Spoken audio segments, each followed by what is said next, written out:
You're not going to believe what actually happened in the last 2 minutes of these playoff games in yesterday. Today we're going to be talking about the playoffs. We had four matchups yesterday.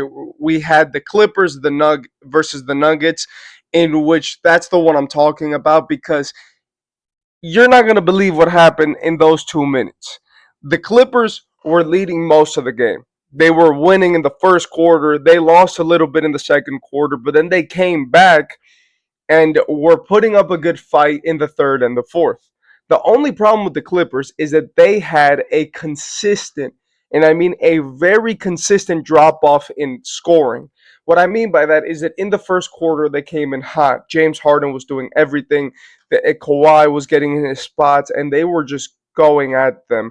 But the more that they got into the game, the more that they got into the flow of it. The only person who seemed to get better as the game went on were James Harden and Ivica Zubac, which was not a good thing, as Denver was able to take advantage of that and through two huge games by Nikola Jokic and Jamal Murray, they were able to come back and win by 2 points. I feel like the biggest piece in this game was Russell Westbrook for the Nuggets as he forced the last turnover, hit that big three to send it to overtime, and was kind of the biggest addition and the best piece in all of this.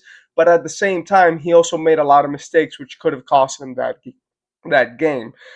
They had the entire Russell Westbrook performance this game. He got 15 points, 8 rebounds, and 3 assists while delivering one of the better performances he's had in a minute, but also being extremely shaky when it comes to his efficiency.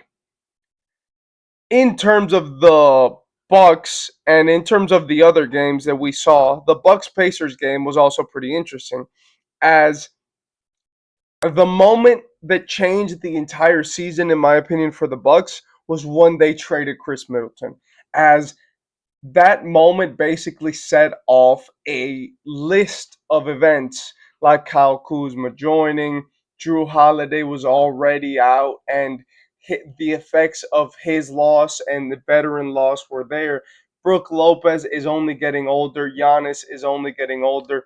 And I believe that this team, by letting go of Middleton, made a huge mistake because they brought in Dame, which doesn't defend very well. Then they lost Chris Middleton and Drew Holiday, which were two of their better defenders and two of their veteran players. And now they're just a young team which is trying to figure it out. They got whooped by the Pacers, and the Pacers played very well. In my opinion, when we look at the other games that we had, we could see that one decision was what cost the Pistons, in my opinion, the season, as I don't believe that the Pistons are coming back from this series. If the Pistons were going to win a game, it was going to be this first one, and they were going to have to make a statement in MSG to be able to upset the Knicks. They didn't do that. The reason why the I believe that this cost them the season was because they were up the whole game and then the Knicks came back 21-0. And I want to shout out two people for this comeback. I know Jalen Brunson obviously always plays great, and I know that the team is always great. But the real person who set off this comeback was Cat, Carl Anthony Towns. But nobody's going to say it, so I will. But this team is not built to win if Cat is not doing what he's doing yesterday.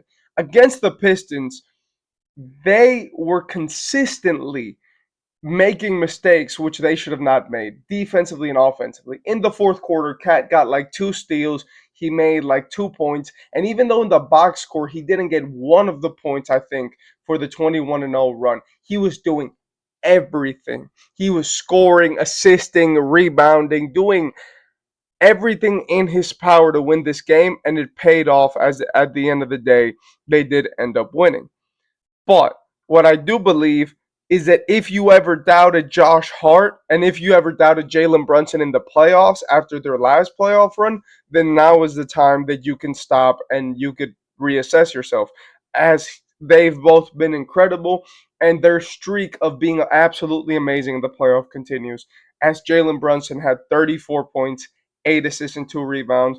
Cat was amazing.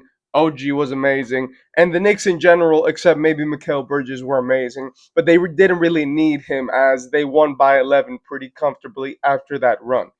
Then finally, for the Timberwolves and the Lakers, everyone's really focused on the highlights, but who really won this game is Anthony Edwards. As Anthony Edwards in this game made a statement of, hey, I am not going to back down. It doesn't matter that you have Luka and LeBron, but the person who benefited the most and who actually showed themselves out this game was Anthony Edwards. On the other hand, for the Lakers, LeBron needs to do more, obviously, but I do believe that their struggles came more from the fact that the Timberwolves were successfully able to shut down Jackson Hayes. They held him to 1 point and 3 rebounds. And let's be honest, if Jackson Hayes is not playing well, then this team is not going to win because they need a center and they need a center now. Finally, what I do want to say is that for these playoffs and for these 4 games, these are 4 games out of series where teams have to win 4 games to win. I hope that makes sense. But at the end of the day, what I'm trying to say is that these games are not going to decide anything apart from who wins the first game. The next ones could change the series drastically. The Clippers could win the next 4, the Bucks could win the next 4, the Pistons could win the next 4, and the Lakers too. But this game kind of sets a tone for the series that will need to be reevaluated in the next game. For the Lakers, how do you come back when you got beat by 29 by 22 points? Like that's a tough loss, you know what I mean? For the Knicks, how do you make sure that the next game your offense can stay consistent even when the Knicks are playing their best defense? For the Bucks, how do you even formulate offense? And for the Clippers, how do you make sure that everything that you're doing right stays right for as long as you need it to stay? Because the Clippers, it felt like they put on a damn near perfect performance and they were still short and they were still not able to get it done. For all of these teams, I congratulate them. They had great games and I really enjoyed watching all of them. The most boring one was the Pacers one, and I kind of expected that because this series is not going to be great unless it goes on to like game 6 or game 7. But at the end of the day, these playoffs look amazing. We have more games today. And by the way, the Thunder won by 51. That happened before, but like I'm recording this the day after, and I saw that. So Grizzlies and especially John Morant, you need to get your stuff together.